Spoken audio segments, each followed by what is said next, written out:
സ്ഥലത്തിൻ്റെ പേരാണ് രംഗ് മഹൽ എന്നാണ് പറയുന്നത്. അപ്പോൾ ഇത് കലാപ്രകടനങ്ങൾ നടക്കുന്ന സ്ഥലങ്ങളാണ്, ഡാൻസും പാട്ടും എല്ലാം നടക്കുന്ന സ്ഥലങ്ങളാണ്. ഈ സ്റ്റേജ് നമ്മളിങ്ങനെ നോക്കിക്കഴിഞ്ഞാൽ ലെഫ്റ്റ് സൈഡിൽ സ്ത്രീകൾക്കും റൈറ്റ് സൈഡിൽ പുരുഷന്മാർക്കും ഡ്രസ്സൊക്കെ മാറി വന്ന് ഇവിടെ പെർഫോമൻസ് ചെയ്യുന്ന സ്ഥലമാണിത് രംഗ് മഹൽ.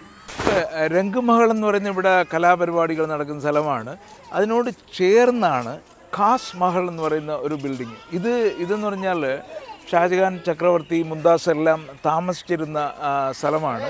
ഇതിൽ 2 ബെഡ്റൂമാണുള്ളത്.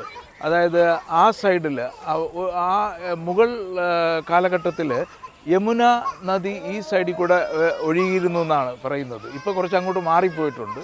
ഈ സൈഡിൽ യമുന നദി ഒഴുകുന്നത് കൊണ്ട് സമ്മർ ടൈമിന് ആ സൈഡിൽ താമസിക്കും. അപ്പോൾ അവിടെ നല്ല തണുത്ത കാറ്റ് വരും. വിൻ്റർ ടൈം ആകുമ്പോൾ ഈ സൈഡിലേക്ക് മാറി താമസിക്കും എന്നാണ് ഇവിടെ വന്നപ്പോൾ ഇതിൻ്റെ ചരിത്രം മനസ്സിലായത്. അവരുടെ ഷാജഹാൻ ചക്രവർത്തിയുടെ ബെഡ്റൂമാണ്.